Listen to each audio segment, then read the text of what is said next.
Hello! Hi అండి. అందరూ ఎలా ఉన్నారు? Welcome to Gautam vlogs.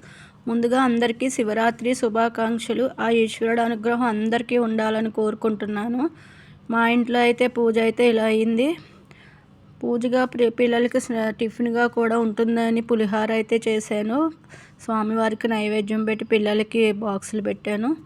ఇవేంటి అనుకుంటున్నారా? అదేనండి, పులిహార పోపుకి ముందు శనగపప్పు, మినపప్పు, ఇంకా ఆవాలు, ఎండుమిరపకాయలు, పచ్చిమిరపకాయలు, కరివేపాకు ఇవైతే ముందుగా వేరుశెనగ గుళ్ళు వేయించి పక్కన పెట్టేసుకున్నాను. అది పులుసులో ఉడికినప్పుడు మెత్తగా అయిపోతాయి కదండి, అందుకని చింతపండు పులిహోర చేసినప్పుడు పక్కన పెట్టేసుకుంటాను వేరుశెనగ గుళ్ళు.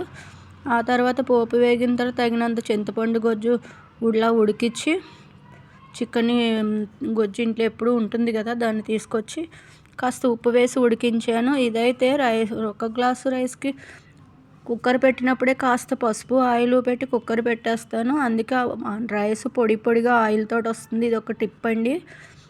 ఇంకా రైస్ నాకు పులిహోర పోపులో వేసేసి కలిపేసాను. పులిహోర పోపు అయితే ఇలా వచ్చింది. ఇంకా ఇంట్లో పిల్లల కోసం అయితే పప్పు టమాటా వండాను.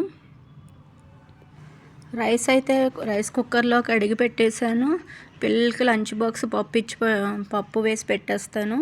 ఇంక ఇంట్లో స్వామివారు మార్నింగ్ పూజ అయిన తర్వాత గుడిలో అభిషేకానికి పాలకు వెళ్ళలేకపోతున్నాను అనేసి ఇంకా మాకు ఇంట్లో కాశీ నుండి తెచ్చుకున్న శివలింగం ఉంది కదా, దాన్ని శుభ్రపరిచి దాన్ని ఒక బౌల్లో పెట్టుకుని దాంట్లో ఇంకా ఆవు పాలు తెప్పించుకొని ఇలాగ బ్రహ్మ మురారి సురాక్షిత లింగం అని లింగాష్టం చదువుకుంటూ ఆవు పాలు పోసుకున్నాను. తర్వాత అలంకరణ చేసుకుని దీపం, ధూపం, నైవేద్యం అన్నీ పెట్టుకున్నాను. ఇంట్లో మన శివలింగానికి కూడా అభిషేకం చేసుకుని ఇలా చేసుకుంటే చాలా సంతోషంగా ఉంటుంది కదా. ఇంకా మారేడు దళం అయితే కూడా దొరికింది. ఇంకా మామూలుగా కాశీ నుంచి ఇలాగ మారేడు దళం కూడా తెచ్చుకున్నాను కదా, ఇది కూడా స్వామివారికి సమర్పించాను. ఇది శివలింగం కొన్నప్పుడు ఇది కాశీలో కొనుక్కున్నాను ఈ మారేడు దళాన్ని. ఇంకా పువ్వులతో అలంకరించి ఇంకా మాల వేసి ఇంకా నైవేద్యం పెట్టాను. దీపం వెలిగించాలి. మా లోపల గుడిలో అయితే నేను పెట్టుకున్నాను. ఇది మా కోడలు వెలిగిస్తుందని రెడీగా పెట్టించుకుంది. ఇంకా ఈ గుడికి అయితే వెళ్ళాము. ముందుగా సుబ్రహ్మణ్యేశ్వర స్వామి దర్శనం జరిగింది. స్వామివారి దర్శనం చేసుకుని అక్కడ మేడి చెట్టుకి కూడా రావు చెట్టుకి దర్శనం చేసుకున్నాము. ఇక్కడ స్వయంభూ ఎవరి అభిషేకం వాళ్ళు చేసుకోవచ్చు. తీసుకెళ్ళి పాలు, పంచదార, పంచామృతాలు అన్నీ మనమే బయట ఒక శివలింగం ఉంటుంది, స్వామివారికి పోసి మనమే శుభ్రంగా పాలు పోసుకుని అభిషేకం చేసుకొని వచ్చును.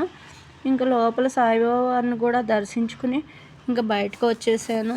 చూసారా, దీపాలతో స్వామివారు వెలిగిపోతున్నారు.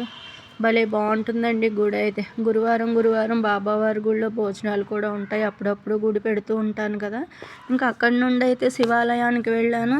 వెళ్ళిన వెంటనే ఇలా ఫోటోల కోసం శివాయిని పువ్వులతో అలంకరించి పెట్టారు. అందరూ ఫోటోలు తీసుకుంటున్నారు. ఇంకా ముందుగా అదే దర్శనం ఇచ్చింది. ఇంకా తర్వాత అయితే ధ్వజస్తంభం ధ్వజస్తంభం బాగుంటుంది కదా. ఇక్కడ ఎప్పుడు అమ్మవారికి చీర కట్టినట్టుగా కడతారు ధ్వజస్తంభానికి అని చెబుతూ ఉంటాను కదా.